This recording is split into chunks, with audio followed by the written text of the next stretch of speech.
வணக்கம் நண்பா. இன்னைக்கு நம்ம இந்த வீடியோவில் ஒரு முக்கியமான ஜாப்பை பற்றி தான் பார்க்க போகிறோம். அது என்ன Jaffna Aadhaar card supervisor job தான். சரிங்களா? இது மத்திய அரசு வேலையான இந்த ஜாப்பை பற்றி ஃபுல் டீட்டெயில்ஸாக சொல்ல போகிறோம்.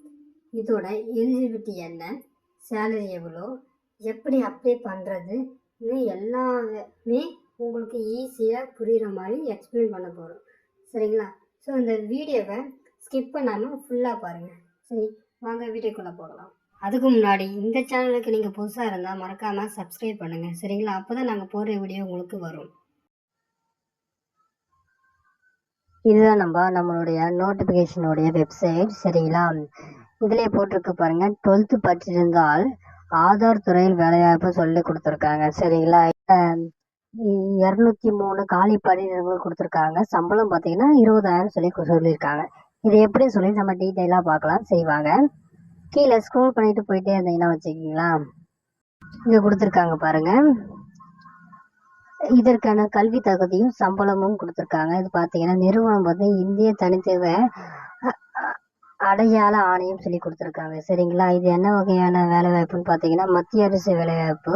இது காலி பணியிடங்கள் பார்த்தீங்கன்னா 203 காலி பணியிடங்கள் இருக்கு. பணியிடம் பார்த்தீங்கன்னா ஆல் ஓவர் இந்தியா முழுவதும் சொல்லியிருக்காங்க. சரிங்களா? இது ஆரம்ப தேதி எப்போ அப்ளை பண்ணணும்னு பார்த்தீங்கன்னா, எப்போ தொடங்கணும்னு பார்த்தீங்கன்னா 1/7/2025. இது எது வரைக்கும் அப்ளை பண்ணலாம்னு சொல்லியிருக்காங்க பார்த்தீங்கன்னா, கடைசி நாள் வந்து 1/8/2025 சொல்லியிருக்காங்க. சரிங்களா? இதோடைய சம்பளம்னு பார்த்தீங்கன்னா மாதம் 20,000 சொல்லியிருக்காங்க. சரிங்களா? அப்புறம் இதோட கல்வி தகுதி என்ன கொடுத்துருக்காங்க, 12th ஈக்குவேஷன் என்ன படிச்சிருந்தாலும் ஓகே சொல்லியிருக்காங்க. நீங்கள் டிப்ளமோ படிச்சிருந்தாலும் ஓகே தான், இல்லை ஐடி படிச்சிருந்தாலும் ஓகே தான். ஜாபுக்கு நீங்கள் அப்ளை பண்ணலாம். சரிங்களா? அடுத்தது பார்த்தீங்கன்னா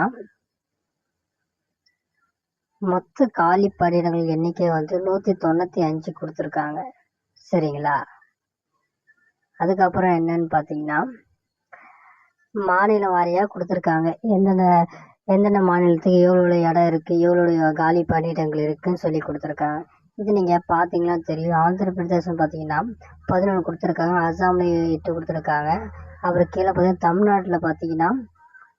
தமிழ்நாட்டில் வந்து 5 காலி பணியிடங்கள் கொடுத்துருக்காங்க. சரிங்களா? மொத்தம் பார்த்தீங்கன்னா 203 காலி பணியிடங்கள் கொடுத்துருக்காங்க. இது வயது வரும் பார்த்தீங்கன்னா 18 வயது பூர்த்தி அடைந்தாலே போதும் சொல்லியிருக்காங்க. சரிங்களா? இது தேர்வு முறை எப்படி சொல்லியிருக்காங்க பார்த்தீங்கன்னா நேர்காணல் முறை அப்படி சொல்லியிருக்காங்க. அப்புறம் சான்றிதழ் சமர்ப்பிப்புன்னு கொடுத்துருக்காங்க. சரிங்களா?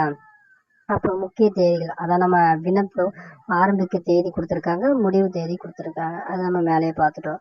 அதுக்கப்புறம் விண்ணப்பிக்கும் முறை கொடுத்துருக்காங்க. சரிங்களா? அவங்களோட வெப்சைட் தளத்துலையும் கொடுத்துக்கலாம், இல்லைன்னா வச்சுக்கலாம். கீழே லிங்க் தரேன், அந்த லிங்க் மூலமாகவே நீங்கள் விண்ணப்பிச்சுக்கலாம்.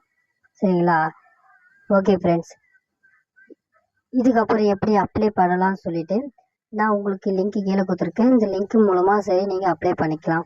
இது எப்படி அப்ளை பண்ணணும்னு சொல்லிட்டு மேலே ஐ பட்டனில் நான் கொடுக்குறேன். அந்த வீடியோ பாருங்கள், எப்படி அப்ளை பண்ணணும்னு சொல்லிட்டு அதில் தெளிவாக கொடுத்துருப்பேன். சரி, okay friends, thank you. Next video